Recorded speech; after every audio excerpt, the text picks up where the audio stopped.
માતૃભાષાના ઇતિહાસની વાત કરીએ તો ઈસવીસન 20 ફેબ્રુઆરી 2000 ના રોજથી આ માતૃભાષા દિવસ ઉજવવામાં આવે છે. આ બાંગ્લાદેશીઓ દ્વારા માતૃભાષાની ચળવળમાં કરેલ આ ઘોષણા બાંગ્લાદેશીઓ દ્વારા માતૃભાષાની ચળવળમાં શ્રદ્ધાંજલિ રૂપે અર્પણ કરવામાં આવી છે. આપણે ઈસવીસન 1947 ની વાત કરીએ તો ઈસવીસન 1947 માં ભારતના બે ભાગલા પડ્યા, ભારત અને પાકિસ્તાન. તે સમયે પાકિસ્તાનના પણ બે ભાગ હતા, એક પૂર્વીય પાકિસ્તાન એટલે કે હાલનું બાંગ્લાદેશ અને પશ્ચિમ પાકિસ્તાન એટલે હાલનું પાકિસ્તાન. તે સમયે પાકિસ્તાનની માતૃભાષા તરીકે ઉર્દુને નક્કી કરવામાં આવી, પરંતુ પૂર્વીય પાકિસ્તાનમાં રહેતા લોકોએ આનો સખત વિરોધ કર્યો, કારણ કે પૂર્વીય પાકિસ્તાનમાં રહેતા લોકોની મુખ્યત્વે બધા જ લોકોની મોટાભાગના લોકોની માતૃભાષા બાંગ્લા હતી. આથી તેમણે ઉર્દુ ઉપરાંત એક રાષ્ટ્રીય ભાષા તરીકે બાંગ્લા રાખવાનું વિનંતી કરી. આ માંગણી સર્વપ્રથમ ઈસવીસન 23 ફેબ્રુઆરી 1948 ના રોજ ધીરેન્દ્રનાથ દત્તાએ પાકિસ્તાનની બંધારણીય સભામાં કરી હતી. તે માંગણી અંતર્ગત પાકિસ્તાનમાં ઘણી બધી રેલીઓ કાઢવામાં આવી હતી. 21 ફેબ્રુઆરી 1952 ના રોજ પોલીસે એક રેલી પર ગોળીબાર કર્યો. તેમાં રફીકુલ ઇસ્લામ, શફીકુર રહમત, અબ્દુલ સલામ, અબુલ બરકત, અબ્દુલ જબ્બાર અને હજારો વ્યક્તિઓનું મૃત્યુ થયું હતું. આ શહીદોની યાદમાં અનેક શહીદ સ્મારકો બનાવવામાં આવેલા છે, જેની મુલાકાત લોકો લેતા રહે છે. આ દિવસની વિશ્વ માતૃભાષા દિવસ તરીકે ઉજવવાની માંગણી સર્વપ્રથમ અબ્દુલ શફીક અને રફીકુલ ઇસ્લામ નામના વ્યક્તિઓએ કરી હતી. તેમને પત્ર દ્વારા તે સમયના સંયુક્ત રાષ્ટ્રના પ્રમુખ કોફી અન્નાને જાણ કરી અને ઢાકામાં 1952 માં થયેલી હત્યા વિશે જણાવ્યું અને આ દિવસને વિશ્વ માતૃભાષા દિવસ તરીકે ઉજવવા માટેની માંગણી કરી.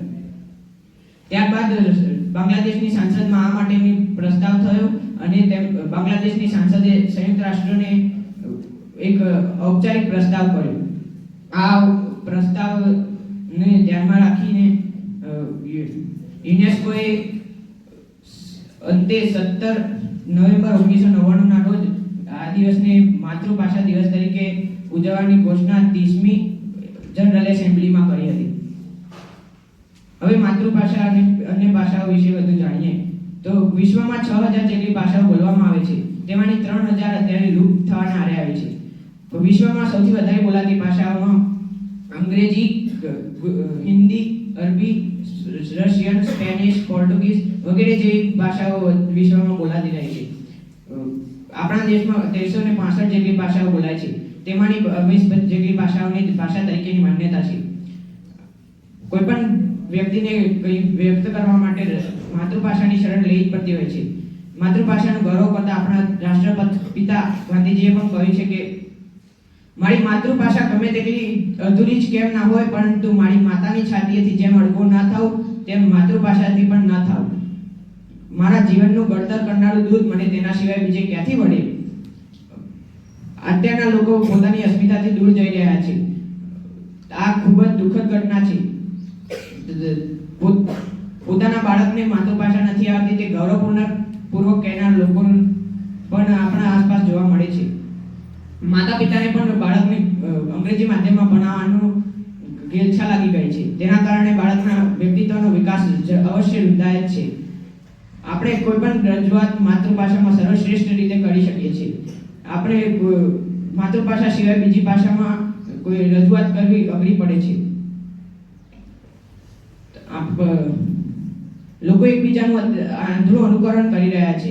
તેના કારણે બાળકને માતૃભાષામાં જે શિક્ષણ મળવું જોઈએ તે શિક્ષણ સંસ્કારોનું સિંચન થઈ શકતું નથી. કોઈ પણ ભાષા શીખવા માટેની 4 રીતો છે. એ કઈ છે તે કોઈ મને જણાવશે? 4 રીતો છે: શ્રવણ, વાંચન, લેખન, કથન. આ 4 રીતો. શ્રવણ એટલે સાંભળવું, કથન એટલે કહેવું, વાંચન એટલે વાંચવું અને લેખન એટલે લખવું. આ 4 રીતો દ્વારા આપણે કોઈ પણ ભાષા શીખી શકીએ છીએ. કોઈ પણ ભાષામાં માનવના ભાવો, વિચારો અને કલ્પનાઓને સરળ, અસરકારક, મૌલિક અને મૂળગામી રીતે વ્યક્ત કરે તે ભાષા સમૃદ્ધ છે. જે વ્યક્તિ જે તે ભાષા બોલતો હોય તે ભાષા પ્રત્યે તેને ગૌરવ હોવું જોઈએ. આ આવી જ ભાષા સમૃદ્ધ ભાષા તરીકે બની શકે છે. આપણે કોઈ પણ ભાષા શીખવા માટે આપણી માતૃભાષાના પાયો મજબૂત હોવો જોઈએ. આપણે માતૃભાષાનો પાયો મજબૂત કરવા માટે વાંચન એક શ્રેષ્ઠ સાધન છે.